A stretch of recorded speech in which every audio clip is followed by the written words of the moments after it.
Masih pilihan berikutnya, saudara, ada polisi pukul 2 warga.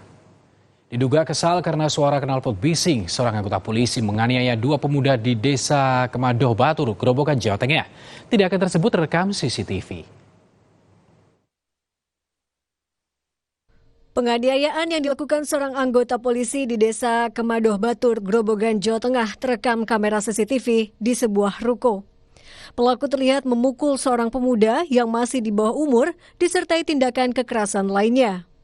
Tak hanya sampai di situ saja, satu orang pria lainnya bernama Riko juga menjadi korban pemukulan pelaku. Ia mengaku juga dipaksa untuk mendekatkan telinganya dengan knalpot motor miliknya dalam posisi motor dihidupkan dan digas berkali-kali. Dan setelah itu dia emosi, main tangan, saya dipukulin. Masih sakit Pak, telinga sama sini. Pelaku yakni Aibda AS kini sudah dilaporkan pihak keluarga korban ke Paminal Polres Grobogan. Ia tercatat sebagai anggota Polsek Tawang Harjo.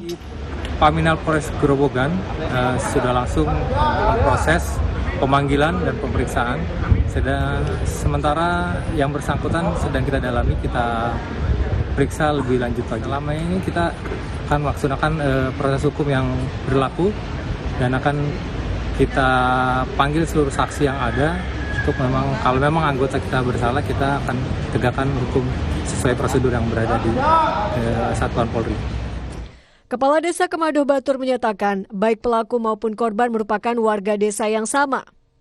Peristiwa penganiayaan ini diduga lantaran pelaku kesal mendengar suara bunyi knalpot yang bising lantaran digas berkali-kali di dekat toko pelaku. Rifai Handoko, Kompas TV, Grobogan, Jawa Tengah.